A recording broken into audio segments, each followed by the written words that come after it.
नमस्कार दोस्तों, मैं अरविंद, आपके अपने YouTube चैनल में हार्दिक स्वागत है। दोस्तों आज हम स्टार्ट कर रहे हैं एक्सरसाइज 3.3। तो 3.3 में सबसे पहला क्या है, आव्यूह का परिवर्तन, मतलब ट्रांसपोज ऑफ मैट्रिक्स, मतलब जो मैट्रिक्स है उसका ट्रांसपोज करना है। ट्रांसपोज मतलब क्या होगा, परिवर्त। ठीक है, तो इसको है ना प्रदर्शित करते हैं, या तो हम कह देते हैं ए डैश, या कह देते हैं ए टी। ठीक है, मतलब ट्रांसपोज, इन दो से व्यक्त करते हैं, या तो ए डैश बोल दो या ए टी बोल दो, मतलब कोई होगा। जैसे कोई मैट्रिक्स है, जैसे ए है, मतलब कि ये ए आई और जे है, और ये इसका मतलब कि एम गुणा एन, ये इसकी क्या हो गई, हमारी कोटि हो गई। ठीक है, ये हमारा कोई मैट्रिक्स है, तो इसका आप ट्रांसपोज करेंगे तो क्या हो जाएगा, इसका ट्रांसपोज करेंगे ए टी, तो क्या हो जाएगा ए आई और जे। ट्रांसपोज मतलब क्या होगा, परिवर्तन होगा। परिवर्तन क्या करना है, जो कोटि है ना, जैसे ये तो क्या होगा हमारा रो, ये क्या होगा हमारा कॉलम, मतलब पंक्ति और स्तंभ। जो पंक्ति है वो तो स्तंभ बन जाएगा, और स्तंभ है वो क्या बन जाएगा हमारा पंक्ति। मतलब क्या होगा, एन गुणा में एम हो जाएगा। तो एम गुणा एन था, मतलब कि रो इंटू कॉलम था, तो क्या हो जाएगा कॉलम इंटू रो। मतलब कि जो हमारी ये ऑर्डर है ना, ये चेंज हो जाएगा। एम गुणा एन है तो ए टीम क्या हो जाएगा, एन गुणा में एम है, मतलब पंक्ति स्तंभ बन जाएगा और स्तंभ पंक्ति बन जाएगा। जैसे देखो एग्जाम्पल समझो, जैसे एग्जाम्पल है, एक का मान है हमारा ये है, जैसे कि 3 2 1 7 3 4 5 9 और 7, ये है हमारा ए। अब हमारे जैसे मैं ट्रांसपोज निकालूँ, मतलब परिवर्त, मतलब ए डैश या ए टी कह दो। देखो इसका ए डैश निकालो, मतलब ट्रांसपोज निकालो, तो क्या हो जाएगा, देखो ये 3/3 का है, मतलब क्या बताया, जो पंक्ति है वो तो स्तंभ बन जाएगा, और स्तंभ है वो पंक्ति बन जाएगा। तो हमारी ये पंक्ति है, इसको क्या बना देंगे, स्तंभ बना देंगे। तो पंक्ति क्या है हमारी 3 2 1, ये तो क्या हो जाएगा, स्तंभ बन जाएगा। 3 2 1, ये स्तंभ बन गया पंक्ति। अब दूसरी पंक्ति को दूसरा स्तंभ, ये 7 3 4, तो क्या हो जाएगा 7 3 और 4। अब देखो 5 9 और 7 है, तो ये पंक्ति है, तो तीसरा स्तंभ क्या बन जाएगा 5 9 और 7। ये क्या होगा हमारा ट्रांसपोज। मतलब क्या होगा, जो पंक्ति है ना उसको तो बना दो स्तंभ, और जो स्तंभ है उसको बना दो पंक्ति। तो जैसे ये पंक्ति है 3 2 1, इसको स्तंभ बना दिया 3 2 1। ये पंक्ति हो गई 7 3 4, इसको भी स्तंभ बना दिया 7 3 4, 7 3 और 4। ये पंक्ति है 5 9 और 7, क्या बन गया 5 9 और 7।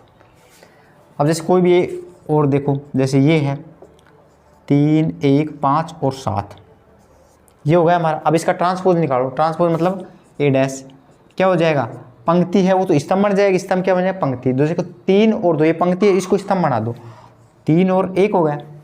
5 7 है, क्या हो जाएगा 5 और 7, मतलब ये पंक्ति है तो इसको स्तंभ बना दी। ये क्या होगा हमारा ट्रांसपोज। ऐसे करना है, मतलब ट्रांसपोज क्या होगा, जो पंक्ति है वो तो स्तंभ हो जाए, स्तंभ क्या हो जाए पंक्ति, मतलब उसकी ऑर्डर है वो चेंज हो जाएगा। अगर पहले एम गुणा एन है तो बाद में क्या हो जाएगा, एन गुणा में एन हो जाएगा। ठीक है, ये तो हमारा क्या होगा हमारा ट्रांसपोज। अब इसके कुछ गुणधर्म है वो और देख लो।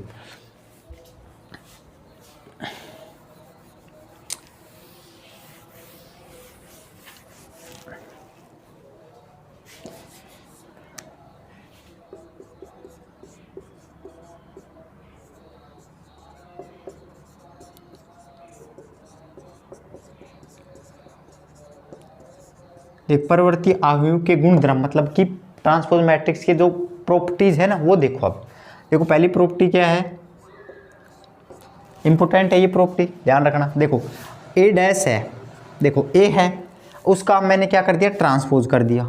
ठीक है, अब वापस से ट्रांसपोज कर दिया, तो वापस से ट्रांसपोज करेंगे तो क्या हो जाएगा, ए आ जाएगा। ठीक है, देखो समझो, जैसे कि ये ए है, मतलब कि 2 1 5 और 3 है, ये हमारे क्या है ए है। अब सबसे पहले मैं क्या निकाल रहा हूँ, ए डैश निकाल रहा हूँ, तो ए डैश निकालो, ट्रांसपोज करो, मतलब पंक्ति वो स्तंभ बन जाए। जैसे 2 1 है, ये पंक्ति है, इसके स्तंभ बना दो 2 और 1। 5 3 है, पंक्ति है, स्तंभ बना दो 5 और 3। अब दोबारा फिर से कर दो इसका ट्रांसपोज, ये दोबारा से ट्रांसपोज कर दिया। अब क्या होगा, पंक्ति है वो स्तंभ आ जाए, मतलब 2 ये पंक्ति, इसको स्तंभ बना दो, कितना 2 और 5, 1 3 है पंक्ति, इसको स्तंभ बना दो 1 और 3। देखो ए ये भी यही है और ए डैश भी यही है, ए डैश का ए डैश, मतलब ट्रांसपोज का ट्रांसपोज, दोनों बराबर आ गए, ये दोनों बराबर आ गए, सिद्ध हो गए। अब देखो जैसे सेकंड प्रॉपर्टी है, अगर कोई भी है अचर है, कांस्टेंट है, उससे गुणा कर देते हैं और फिर इसका ट्रांसपोज करते हैं, तो के है वो तो बाहर आ जाएगा, और ये ट्रांसपोज ऐसे कैसे, ठीक है, ये हो गया हमारा दूसरा गुणधर्म। और तीसरा मतलब कि ए प्लस में बी, मतलब कि योग करें, इसका ट्रांसपोज करें तो क्या हो जाएगा, ए डैश प्लस में बी डैश हो जाएगा। ठीक है, ए प्लस बी का मतलब कि ट्रांसपोज करें तो अलग अलग आ जाए, इसका ट्रांसपोज हो जाएगा और इसका ट्रांसपोज हो जाएगा। ट्रांसपोज मतलब क्या होगा, परिवर्त। अब देखो चौथा गुणधर्म है इसका ए बी का ट्रांसपोज, मतलब आप मल्टीप्लाई करें उसका ट्रांसपोज क्या आ जाएगा, इसमें ध्यान रखना क्या आ जाएगा, पहले तो बी आएगा फिर उसका ट्रांसपोज करेंगे और फिर आएगा ए तो उसका ट्रांसपोज करेंगे। ठीक है, ये ध्यान रखना। तो ए बी है, इसका ट्रांसपोज है तो पहले तो बी का ट्रांसपोज करेंगे और फिर क्या करेंगे, ए का करेंगे। तो ये परिवर्तन, ये हमारे इसके 4 गुणधर्म है, ये इंपॉर्टेंट है ये गुणधर्म। मैंने बता दिया ये इसके बराबर आरम, जैसे हमने ये सिद्ध किया है ना ऐसे, तो इसको भी सिद्ध कर सकते हैं और इसको भी सिद्ध कर सकते हैं, बस ये आप ये ध्यान रखना।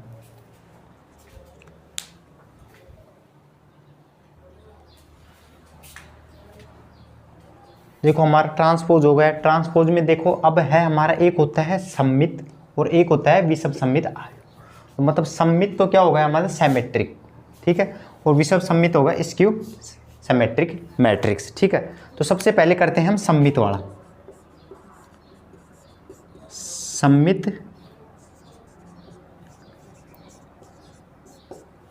मतलब क्या हो गया, सिमेट्रिक मैट्रिक्स। देखो सममित आयु क्या होता है, मतलब कि वो एक वर्ग आयु, मतलब कि वर्ग मैट्रिक्स, मतलब वर्ग मैट्रिक्स होने चाहिए, एक वर्ग मैट्रिक्स आयु जो क्या हो, मतलब कि एक का अगर उसका ट्रांसपोज करे वो आपस में बराबर आ जाए, मतलब कि ए के लिए क्या आ जाए, मतलब कि ए बराबर में ए डैश। ठीक है, मतलब ए और उसका ट्रांसपोज करे वो आपस में अगर बराबर आ रहा है तो हम क्या कह देंगे, वो सममित है, सममित मैट्रिक्स कह देंगे। ए का ट्रांसपोज अगर उसका ट्रांसपोज करे और वो दोनों आपस में बराबर आ जाए तो हम क्या कह देंगे उसको, सममित। जैसे कि अब देखो, जैसे कि एग्जाम्पल है, जैसे कि एक का मान है, अब जैसे कि एक का मान है 3 2 और ये हो गया 2 और 4। अब देखो, अब मैं इसका ट्रांसपोज निकाल रहा हूँ तो ए डैश क्या आएगा, जैसे ये पंक्ति है ये स्तंभ बन जाएगा, 3 और 2 और वापिस से करेंगे तो क्या हो जाए, अब ये होगा, अब ये दूसरी पंक्ति को स्तंभ बनाओ, 2 और 4। देखो ये दोनों बराबर हैं, ए बी और ए का ट्रांसपोज निकालो वो भी दोनों बराबर हो गए। इसका मतलब क्या होगा, ये किसके बराबर होगा, ए डैश के, मतलब ट्रांसपोज के बराबर होगा। तो मतलब ये क्या होगा, ये एक प्रकार से इसको क्या कह सकते हैं हम, क्या है ये, सममित आयु, मतलब कि सिमेट्रिक मैट्रिक्स है ये। ठीक है, ये तो होगा हमारा ए और ए डैश, ये सममित वाला होगा। अब इसी तरह हम निकालेंगे विषम सममित।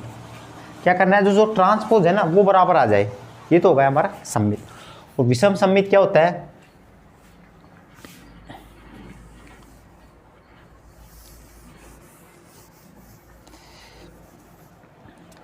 देखो यहाँ क्या लगा देंगे, विषम सममित,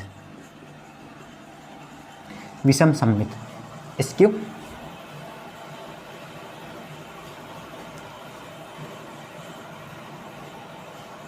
स्क्यू सिमेट्रिक मैट्रिक्स। अब देखो एक वर्ग आयु, मतलब ए के लिए इसमें क्या होना चाहिए कि जो ए है उसका जो ट्रांसपोज निकाले ना और उसको माइनस से गुणा करे तो वो बराबर आ जाए, तो हम क्या कह देंगे, वो विषम सममित है। कैसे कह देंगे, विषम सममित है। अगर उसका ट्रांसपोज हो स्तंभ वो पंक्ति, जैसे ये पंक्ति है इसको स्तंभ बनाओ, 0 -1 और -2। अब ये दूसरी पंक्ति है उसको दूसरा स्तंभ बना दो, 1 1 0 3 1 0 3। ये तीसरी पंक्ति है इसको तीसरा स्तंभ बना दो, 2 -3 और 0। अब देखो, अब सभी में है ना, मैं -1 कॉमन ले रहा हूँ, माइनस कॉमन ले लिया सभी में, तो यहाँ से 0, तो माइनस कॉमन लूँगा तो ये तो माइनस का बच जाएगा, माइनस का 1, ये किसका हो जाएगा, माइनस का 2, ये माइनस माइनस क्या हो जाएगा, प्लस का 1, ये 0 है ही, ये माइनस माइनस प्लस, ये माइनस माइनस प्लस, ये कितना माइनस का हो जाएगा और ये प्लस का 0। अब देखो ये सेम है, देखो ये तो मतलब वापस से ए आ गया, ये मतलब कि ए डैश बराबर माइनस का ये क्या आ गया वापस से ए, तो ये क्या हो गया ए। ये हमें सिद्ध करना था, तो मतलब जो उसका ट्रांसपोज निकालें तो वो माइनस के बराबर आ जाए तो वो तो हमारा हो जाएगा विषम सममित, और प्लस के बराबर आ जाए तो वो हमारे क्या आ जाएगा सममित वाला। ये हो गया हमारा सममित और विषम सममित। अब इसको है ना सममित विषम सममित को एक योग के रूप में और व्यक्त करते हैं, वो और देख लो।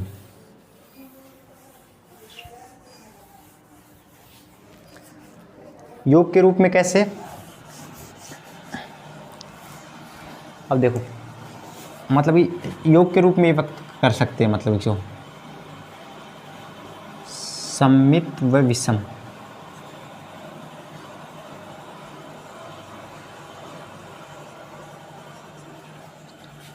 सममित और विषम सममित अवयव को योग के रूप में, योग के रूप में कैसे व्यक्त कर सकते हैं। अगर ए है 1/2 मतलब ए प्लस में ए डैश हाफ, और उसमें जोड़ दें ए माइनस में ए डैश, तो वापिस ये 1 के बराबर आ जाएगा। तो ये तो हमारा क्या हो जाएगा सममित वाला, और ये क्या हो जाएगा हमारा विषम सममित वाला।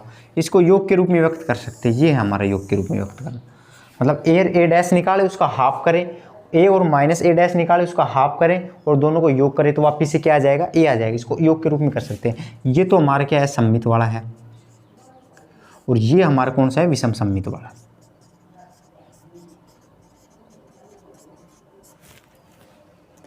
ठीक है, ये हो गया। अब इसके कुछ गुणधर्म और है वो और देख लेते हैं। अब देखो ये हम सिद्ध करेंगे, जैसे ए और ए डैश है ना, ये सममित कैसे है, और ए और माइनस ए डैश ये विषम सममित कैसे है वो देखो।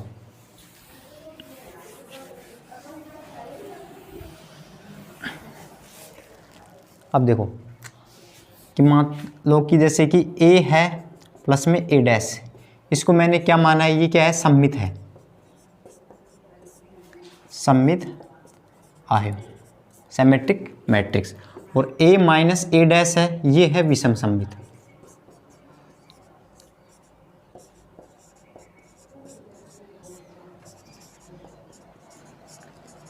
अब देखो सममित और विषम सममित की मैंने क्या बताया था, अगर ए है उसका ट्रांसपोज करें ए डैश के बराबर आ जाए तो हम इसको तो कह देंगे कि ये तो सममित हो गया। अगर उसका ट्रांसपोज निकाले और माइनस से गुणा करे फिर बराबर आए तो वो कह देंगे ये हमारे क्या है विषम सममित है। अगर ये दोनों ये प्रॉपर्टी लग गई तो हम कह देंगे ये सममित है, अगर इसमें ये प्रॉपर्टी लग गई तो ये हम कह देंगे ये विषम सममित है। तो देखो अब सबसे पहले हम इसका करते हैं ट्रांसपोज करते हैं, जैसे ए प्लस में ए डैश का ट्रांसपोज किया। अब देखो मैंने गुणधर्म में बताया था कि ए और बी प्लस का ट्रांसपोज करें तो अलग अलग ट्रांसपोज हो जाएगा। मतलब क्या हो जाएगा ए डैश ए ट्रांसपोज प्लस में ये ए है ए ट्रांसपोज का फिर ट्रांसपोज करें। अब देखो ए डैश है मतलब कि ट्रांसपोज, तो ये ऐसे कैसे ए डैश, देखो ट्रांसपोज का वापिस से ट्रांसपोज करें, मैंने फर्स्ट गुण में क्या बताया था कि वापिस से ए ही आ जाता है, तो ये क्या हो गया ए है। तो मतलब कि क्या हो गया हमारा वही आ गया सेम, इसको क्या ए प्लस में ए डैश है तो वापिस से वही सेम आ गया। मतलब ये कंडीशन आ गई ए और ए का ट्रांसपोज, वापिस से यही आ गया, इसका ट्रांसपोज करे तो वही आ गया। तो इसका मतलब ये क्या हो गया हमारा, ये क्या है हमारा सममित है।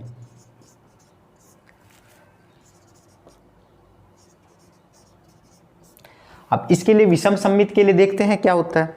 अब देखो विषम सममित के लिए, विषम सममित के लिए हमारा ये आ जाना चाहिए, मतलब ए है वो उसका ट्रांसपोज करे वापिस से माइनस के बराबर आ जाना चाहिए, वो देखो। अब देखो जैसे कि ए माइनस का ए ट्रांसपोज का वापिस से इसका ट्रांसपोज कर रहा हूँ मैं। अब देखो ट्रांसपोज किया वापिस से मैंने प्लस माइनस के योग में था कि वही हो जाएगा, इसका ट्रांसपोज हो जाएगा, इसका ट्रांसपोज कर दिया, इसका ट्रांसपोज हो जाएगा, माइनस है तो माइनस, इसका ट्रांसपोज, ठीक है। ट्रांसपोज मतलब परिवर्तन। अब देखो ए का ट्रांसपोज वैसे के वैसे है। अब देखो मैंने ए ट्रांसपोज का फिर ट्रांसपोज वापिस से किया तो क्या आया था हमारा ए आया था ना, मतलब कि ए ट्रांसपोज का वापिस से ट्रांसपोज किया तो ए आया था, तो इसकी जगह ए कर सकते हैं। अब देखो इसमें तो ए माइनस ए ट्रांसपोज है, इसमें उल्टा रहा है तो माइनस बाहर ले सकते हैं, माइनस बाहर ले लिया तो यहाँ तो ये किसका हो गया, ये तो प्लस का हो गया ए, और ये किसका हो गया माइनस का क्या हो गया ए डैश। अब देखो वापिस से ये यही आ गया माइनस के साथ ही, तो इसका मतलब ये क्या होगा, ये हमारे क्या होगा, विषम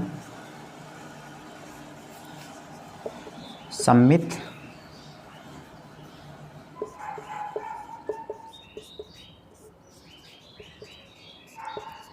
वापिस से आ गया, क्योंकि ये कंडीशन आ गई ए बराबर में माइनस का ए डैश, क्योंकि ए का मान ये है और वापिस देखो ए है मतलब ए माइनस ए डैश, तो बाहर माइनस वाला आ गया तो मतलब ये आ गए, ये आ गए तो क्या हो गया विषम समित, ये क्या हो गया सम्मित।